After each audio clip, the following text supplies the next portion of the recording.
ప్రభువునందు సోదరీ సోదరులకు ప్రభు అయిన యేసుక్రీస్తు వారి పేరిట ప్రేమపూర్వక వందనములు తెలియజేస్తుంటున్నాను.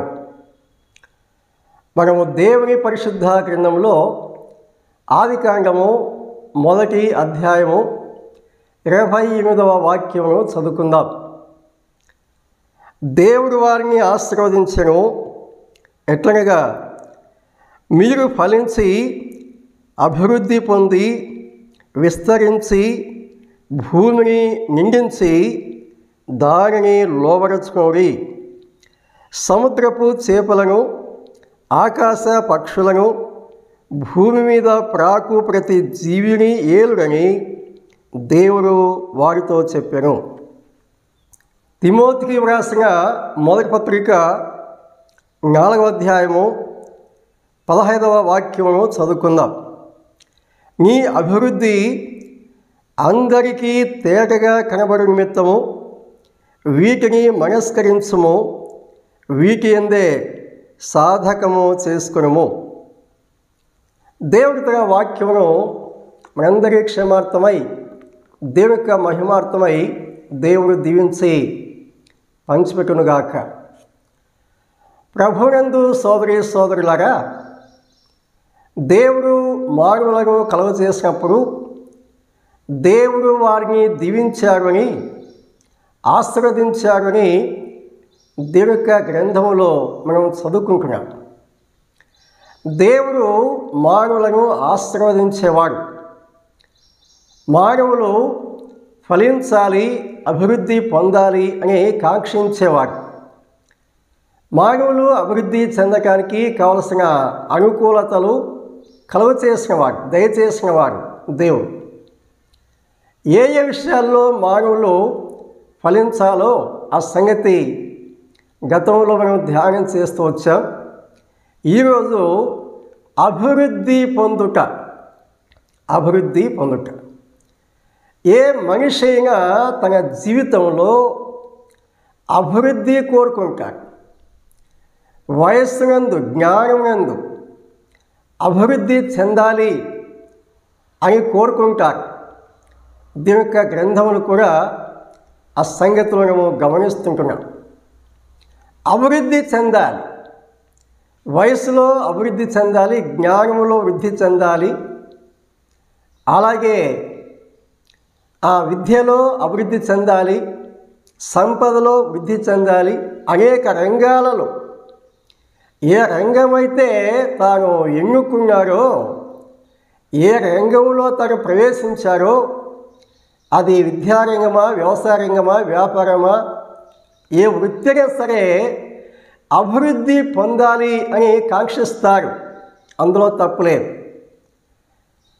అయితే అభివృద్ధి పొందటానికి కావలసిన వనరులు ఏమిటి, లేక ఏ విషయాల్లో మనం అభివృద్ధి చెందాలి అనే సంగతులు దేవుడు తన పరిశుద్ధ గ్రంథంలో మన కోసం వ్రాయించాడు. కాబట్టి ఏ రీతిగా మనము అభివృద్ధి చెందాలో, ఏ విషయాల్లో అభివృద్ధి చెందాలో, ఏ విషయాల్లో అభివృద్ధి చెందినప్పుడు అవి మన జీవితాలకు క్షేమం కలిగిస్తాయో అనే సంగతులు ఒక వరుస క్రమంలో మనం ధ్యానం చేద్దాం. కొరింథీయుల పత్రిక 8వ అధ్యాయం 7వ వచనం చదువుకుందాం.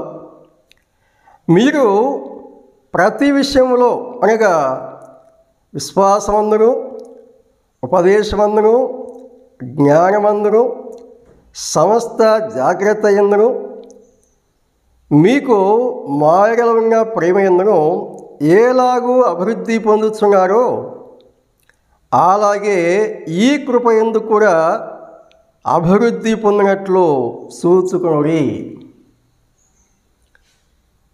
దేవుడు పౌలు ద్వారా కొరింథీయులకు తెలియజేసిన సంగతులు ఈ వాక్య భాగంలో మనం చదువుకుంటున్నాం.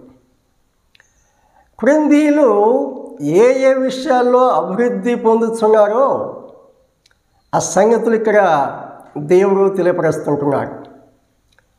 మొదటి పత్రిక 1వ అధ్యాయంలో కూడా వారు ఆత్మ సంబంధమైనటువంటి విషయాల్లో ఏ రీతిగా అభివృద్ధి చెందారో ఆ సంగతులు తెలియచేశారు. మనము చదివిన ఈ వాక్య భాగంలో వారు విశ్వాసంలో వృద్ధి పొందారు అని మనం చూస్తున్నాం. విశ్వాసంలో వృద్ధి పొందారు. అపొస్తలులు ప్రభు చెంతకు వచ్చి ఏమని అడిగారంటే, ప్రభువా, మా విశ్వాసమును వృద్ధి పొందించుము. వారి ఆశ ఏమిటి అంటే విశ్వాసములో వృద్ధి చెందాలి. ప్రారంభంలో క్రీస్తు యేసునందు విశ్వాసం ఉంచిన ఆ విశ్వాసం మట్టుకే కాకుండా విశ్వాసయాత్ర జీవితంలో మనం సాగిపోతుండగా విశ్వాసంలో మనం అంతకంతకు అభివృద్ధి చెందాలి అని దేవుడు తెలియపరుస్తుంటున్నాడు.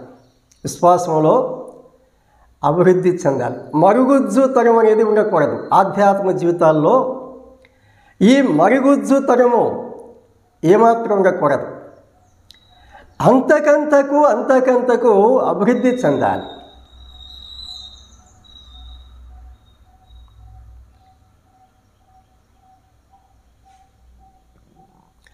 అంతకంతకు అభివృద్ధి చెందాలి.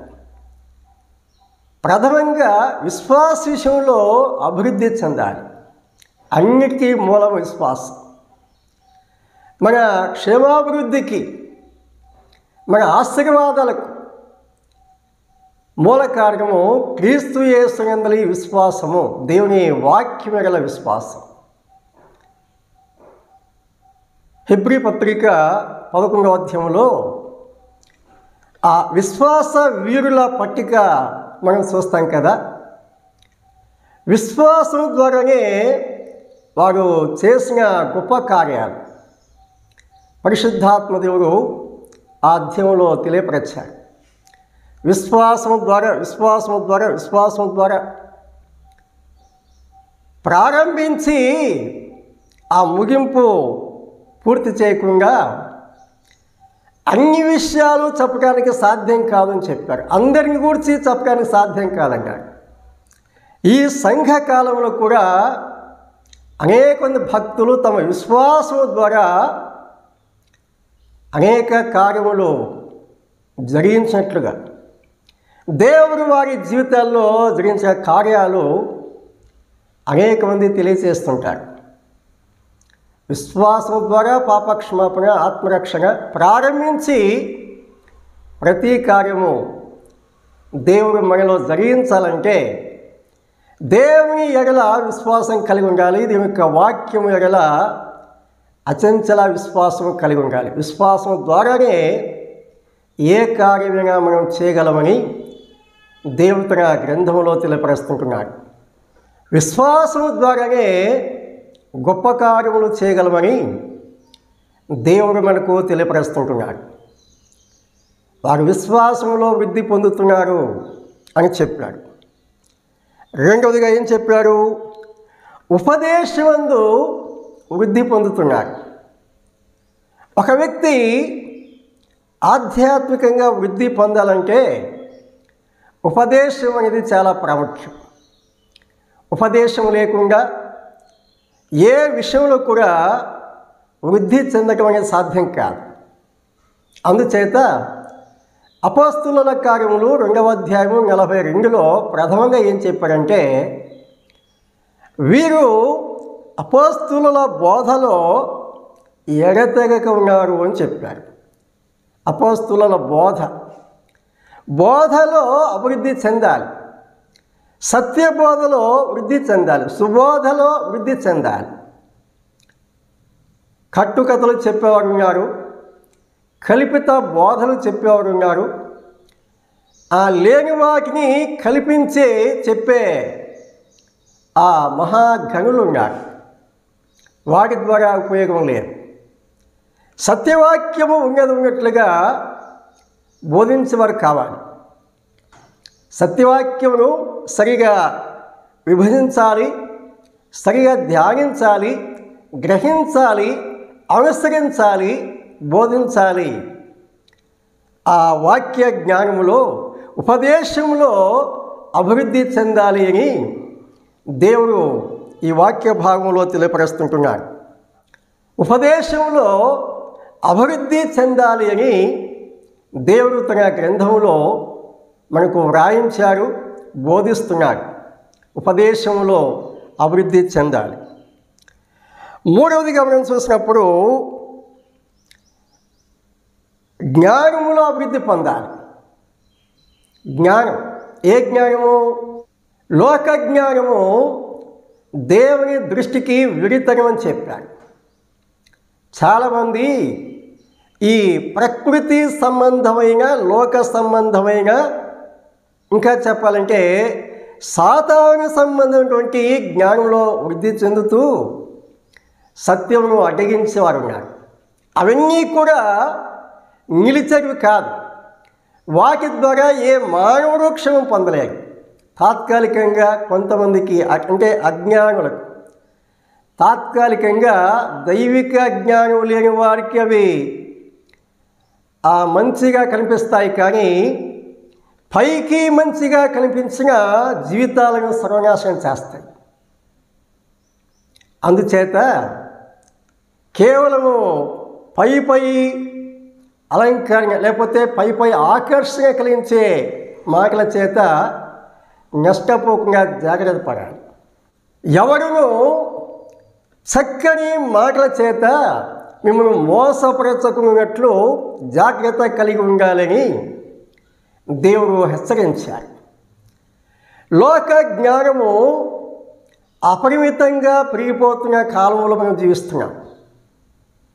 ఇలాంటి పరిస్థితుల్లో దేవుని పిల్లలుగా మనం చాలా జాగ్రత్త కలిగి ఉండాలి. మోసకరమైనటువంటి బోధలు, కల్పితమైన బోధలు, ఆకర్షణీయ బోధలు, లేక లోక సంబంధంగా చమత్కార సంబంధంగా మాట్లాడే మాటలు చాలా ఉంటాయి. వాటి చేత యువత ఆకర్షించబడి నాశనం అవుతున్నారు. యువత మాత్రమే కాదు, అనేకులు విద్యావంతులు, గొప్ప గొప్ప ఆధిక్యతలు గలవారు లోక జ్ఞానం చేత నాశనమైపోతున్నారు. కాబట్టి చక్కని మాటల చేత ఎవరును మిమ్మల్ని మోసపరచకుండా జాగ్రత్త కలిగి ఉండాలి అని చెప్పాడు. జ్ఞానం కలిగి ఉండాలి, దైవికమైన జ్ఞానం కలిగి ఉండాలి, ఆత్మీయమైన జ్ఞానం కలిగి ఉండాలి, సత్య సంబంధమైన జ్ఞానం కలిగి ఉండాలి, పరలోక సంబంధమైన జ్ఞానం కలిగి ఉండాలి. కేవలము అక్షరార్థమైన జ్ఞానం కాకుండా అనుభవ జ్ఞానం కలిగి ఉండాలి, ఆత్మ సంబంధమైన అనుభవ జ్ఞానం కలిగి ఉండాలని దేవుడు మనకు తెలియపరుస్తుంటున్నాడు. కాబట్టి ప్రభునందు సోదరి సోదరులారా, ఆ లోక జ్ఞానమునందు అతిశయించే వారెందరూ ఉన్నా అది తాత్కాలికమైనదనే సంగతి మనము గ్రహించి పరిపూర్ణమైన, నిత్యమైన, సత్యమైన జ్ఞానంలో ఆనందిస్తూ ముందుకు సాగిపోవాలని, ఆ జ్ఞానంలో మనం అభివృద్ధి పొందాలని దేవుడు మనకు తెలియపరుస్తుంటున్నాడు. ఆ తర్వాత సమస్త జాగ్రత్త అని చెప్పాడు. జాగ్రత్త కలిగి ఉండాలి, జాగ్రత్తలో అభివృద్ధి పొందాలి. అజాగ్రత్తగా ఉంటే నష్టపోతాం, అజాగ్రత్తగా ఉంటే మోసపోతాం. మోసపరిచేవారు ఉన్నారు, నష్టపరిచేవారు ఉన్నారు. కాబట్టి జాగ్రత్తలో అభివృద్ధి పొందాలి అని కూడా ఇక్కడ తెలియపరుస్తుంటున్నాడు. ఆ తర్వాత మనం గమనించినప్పుడు ప్రేమలో అభివృద్ధి పొందాలి అని చెప్తున్నాడు. ఆ క్రింది సంఘస్థులు వీటిలో అభివృద్ధి పొందారు, అది వారి యొక్క అనుభవం. వారికి సంగతులు తెలియచేస్తూ అదే సమయంలో అదే వాక్యము ద్వారా దేవుడు మనతో మాట్లాడుతుంటున్నాడు. మనం కూడా ప్రేమలో అభివృద్ధి పొందాలి. ప్రేమను గురించి ఎన్నో ఉపదేశాలు ఇస్తుంటారు, కానీ అంతరంగంలో దైవికమైన ప్రేమ కలిగి ఉన్నామా? ఆ ప్రేమను గురించి కొరింథీ 13లో చెప్పారు. ఆ ప్రేమలో మనము వృద్ధి చెందాలి. కపటం ఉండకూడదు, వేషధారణ ఉండకూడదు, స్వార్థం ఉండకూడదు. దైవికమైన ప్రేమ కలిగి ఉండాలి. ఆ పవిత్రమైన ప్రేమలో మనం వృద్ధి చెందాలి అని దేవుడు తన వాక్యం ద్వారా మనకు తెలియపరుస్తుంటున్నారు. ఆ తర్వాత ఏం చెప్పారంటే ఈ కృప యందు కూడా అభివృద్ధి పొందాలి అని చెప్పారు. ఏమిటి కృప? పైభాగంలో చెప్తున్నారు. మొదటి వచనంలో ఏం చెప్పారు? సహోదరులారా, మాసిదోనియా సంఘములకు అనుగ్రహింపబడి ఉన్న దేవుని కృపను గురించి మీకు తెలియచేస్తున్నాను. ఎలాగనగా వారు బహుశ్రమల వలన పరీక్షింపబడగా అత్యధికంగా సంతోషించరి, మరియు వారు నిరుపేదలైనను వారి దాతృత్వము బహుగా విస్తరించెను అని చెప్పారు. దాతృత్వము అని చెప్పారు. వారి ఆర్థిక పరిస్థితి ఏమిటంటే వారు సంపన్నులు కాదు, ధనవంతులు కాదు, స్థితివంతులు కాదు, వారు నిరుపేదలు అని చెప్పారు.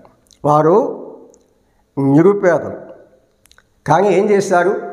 దేవుని కార్యముల విషయంలో దాతృత్వం కలిగి ఉన్నారు అని చెప్తున్నారు. మాసిదోనియా సంఘాలకు చెందిన వారు దాతృత్వము నేర్పించేవారు. వారు దాతృత్వం కలిగి ఉన్నారు. ఆ దాతృత్వాన్ని విశ్వాసులకు నేర్పించేవారు. తెస్సలోనిక మొదటి పత్రిక 4వ అధ్యాయం మొదటి 3 వచనాలు చదువుకుందాం. మెట్టుకు సహోదరులారా, మేము ప్రభువైన యేసు ద్వారా మీకు ఇచ్చిన ఆజ్ఞను మీరు ఎరుగుదురు కాగా, మీరు ఎలాగూ నడుచుకుని దేవుని సంతోషపరచవలనో మా వలన నేర్చుకున్న ప్రకారముగా మీరు నడుచుకునొస్తున్నారు. ఈ విషయంలో మీరు అంతకంతకు అభివృద్ధి పొందవలనని మిమ్మల్ని వేడుకొని ప్రభువైన యేసు యందు హెచ్చరించుచున్నాము. ఈ వాక్య భాగంలో ప్రవర్తనలో అభివృద్ధి చెప్తున్నారు. ప్రవర్తనలో అభివృద్ధి. యేసుక్రీస్తు యందు విశ్వాసం మునుపు మన ప్రవర్తన వేరు. దాని గురించి ప్రత్యేకంగా చెప్పాల్సిన అవసరం లేదు. ఎవరి విధానాలు వారివి కదా, ఎవరి అనుభవాలు వారివి. ఇప్పుడు దాని గురించి ప్రస్తావన కాదు. కానీ క్రీస్తు యేసు యందు విశ్వాసించిన తర్వాత మన ప్రవర్తన ఎలా ఉండాలి? సత్ప్రవర్తన కలిగి ఉండాలి అని చెప్తున్నాడు. సత్ప్రవర్తన. యేసుక్రీస్తు వారు ఒక చక్కని మాదిరి, ప్రపంచ మానవాళికి ఒక చక్కని మాదిరిగా ఆయన జీవించారు. పాప ప్రపంచంలో పాపం లేకుండా ప్రత్యేకముగా ఆయన జీవించి చక్కని మాదిరి మనకు చూపించారు. ఆ వరుసలో అపోస్తులు, ఆ తర్వాత భక్తులు అనేక మంది సత్ప్రవర్తన కలిగి జీవించి ఆ జీవిత విధానం మనకు మాదిరిగా ఉంచి వెళ్ళిపోయారు. పౌలు అదే చెప్తున్నాడు. పౌలు చక్కని ప్రవర్తన కలిగి జీవించారు. ఆ సంగతి చెప్తున్నారు. మా వలన నేర్చుకున్న ప్రకారముగా మీరు నడుచుకునొస్తున్నారు. ఈ విషయంలో మీరు అంతకంతకు అభివృద్ధి పొందాలి అని పౌలు ఇక్కడ వేడుకుంటూ తెలియపరుస్తుంటున్నాడు. ప్రవర్తన. నీవు దేవుని మందిరంలోకి వెళ్ళినప్పుడు నీ ప్రవర్తన జాగ్రత్తగా చూసుకోమని చెప్పాడు. అంటే దాని అర్థం ఏంటి? మందిరానికి వెళ్ళే సమయంలో మాత్రమే కాదు, నీవు మందిరానికి వెళ్ళాలి కాబట్టి, దేవుని ఆరాధించాలి కాబట్టి, దేవుని సేవించాలి కాబట్టి, నీ అనుదిన జీవితంలో నీ ప్రవర్తన చక్కగా చూసుకోవాలి. నీ అనుదిన జీవితంలో నీ ప్రవర్తన చక్కగా చూసుకోవాలి అని ప్రసంగంలో తెలియచేశాడు. ఆ మాదిరీకరణ జీవితాలు, స్వచ్ఛమైన జీవితాలు, పరిశుద్ధమైన జీవితాలు, ఆ ప్రవర్తన మనం కలిగి ఉండాలని దేవుడు ఈ వాక్య భాగం ద్వారా మనకు తెలియపరుస్తుంటున్నాడు. తరువాత తెస్సలోనిక మొదటి పత్రిక 5వ అధ్యాయము 11వ వచనం. కాబట్టి మీరిప్పుడు చేస్తున్నట్టుగానే ఒకరికొకరు ఆదరించి ఒకరికొకరు క్షమాభివృద్ధి కలగజేసుకుని. ఆదరణలో క్షమాభివృద్ధి ఉన్నది. ఆదరణలో క్షమాభివృద్ధి ఏం చేయాలన్నారు? ఇప్పుడు చేస్తున్నట్టుగానే, అంటే ఒకరినొకరు ఆదరించుకుంటున్నారు, ఒకరికి ఒకరు క్షమాభివృద్ధి కలిగించుకుంటున్నారు. మీరు ఇప్పుడు చేస్తున్నారు, మంచిది. ఇక మీదకి కూడా ఒకరినొకరు ఆదరించండి, తద్వారా క్షమాభివృద్ధి పొందండి అని చెప్తున్నారు. ఎఫెసీ పత్రిక 2వ అధ్యాయము 21వ వాక్యం. ప్రతి కట్టడమును ఆయనలో చక్కగా అమర్చబడి ప్రభువునందు పరిశుద్ధమైన దేవాలయముటకు వృద్ధి పొందుతున్నది. ఆయనలో మీరు కూడా ఆత్మ మూలముగా దేవునికి నివాస స్థలమై ఉండుటకు కట్టబడుతున్నారు. 4వ అధ్యాయము 16వ వచనం. ఆయన శిరస్సై ఉన్నారు. ఆయన నుండి సర్వ శరీరము చక్కగా అమర్చబడి తనలో ఉన్న ప్రతి అవయవము తన తన పరిమాణం చొప్పున పనిచేస్తుండగా ప్రతి కీలు వలన కలిగిన బలం చేత అతుకబడి ప్రేమ యందు తనకు క్షేమాభివృద్ధి కలుగునట్లు శరీరమునకు అభివృద్ధి కలుగ చేసుకునొచ్చున్నది అని ఇక్కడ చెప్పారు. ఐక్యతలో క్షమాభివృద్ధి ఉన్నది అని ఈ వాక్య భాగంలో దేవుడు తెలియపరుస్తుంటాడు. ప్రభుతో ఐక్యత కలిగి ఉండాలి. అలాగే సంఘములో ఒక విశ్వాసతో మరొక విశ్వాసి సమైక్యత కలిగి ఉండాలి, సమాధానం కలిగి ఉండాలి. ఐక్యత లేకపోతే క్షమాభివృద్ధి ఉండదు. క్రీస్తుతో సఖ్యత కలిగి ఉండాలి. అలాగే విశ్వాసులతో ఒకరికి ఒకరు సమాధాన సఖ్యత కలిగి ఉండాలి. అప్పుడే మనము క్షమాభివృద్ధి పొందగలమని దేవుడు తన వాక్యములో తెలియపరుస్తున్నాడు. ప్రభునందు సోదరి సోదరులారా, అభివృద్ధి పొందాలని దేవుడు ఆశీర్వదించారు. మన అభివృద్ధి అందరికీ తేటగా కనిపించాలని పౌలు ద్వారా పత్రికల్లో తెలియజేశారు. ఏ ఏ విషయాల్లో అభివృద్ధి పొందాలో కొన్ని సంగతులను దేవుని వాక్యంలోని గమనిస్తూ వచ్చాము.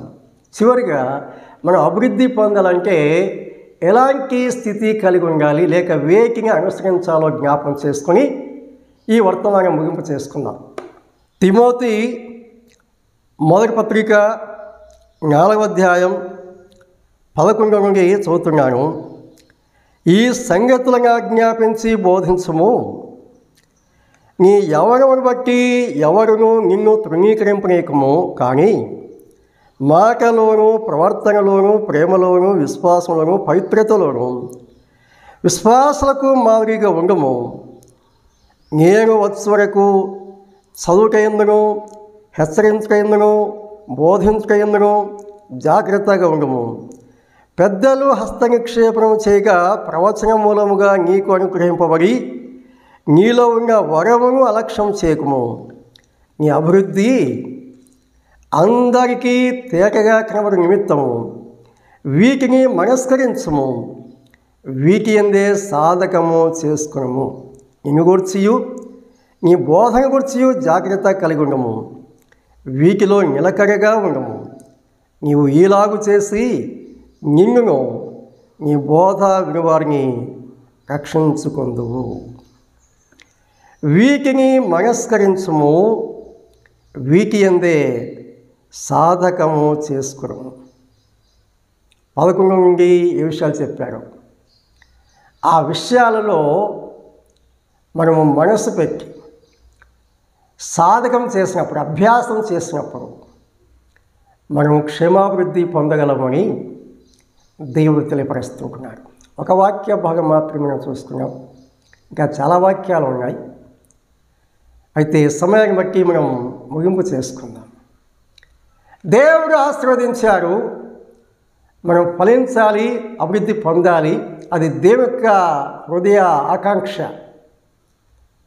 దేవుడు మనకు తెలియజేసిన ఆ పద్ధతులు పాటించినప్పుడు మనము క్షమాభివృద్ధి పొందగలం. అలాగూ క్షమాభివృద్ధి పొందుతూ ఆశీర్వాదకరంగా జీవించాలని, మన జీవితాల్లో దైవ సంతోషం అనుభవిస్తూ దేవునికి ఇష్టలుగా సాక్షులుగా జీవిస్తూ క్రీస్తు యేసు యొక్క రాకడ కోసమై సిద్ధపడాలని దేవుడు తన వాక్యం ద్వారా తెలియపరుస్తున్నారు. దేవుడు ఈ సత్యాలను దేవుని యొక్క మహిమార్థమై మన క్షమార్థమై దీవించి స్థిరపరచి మనలో ఫలింపచ్చునుగాక. ప్రభు పేరిట అందరికీ వందనాలు తెలియజేస్తుంటున్నాను.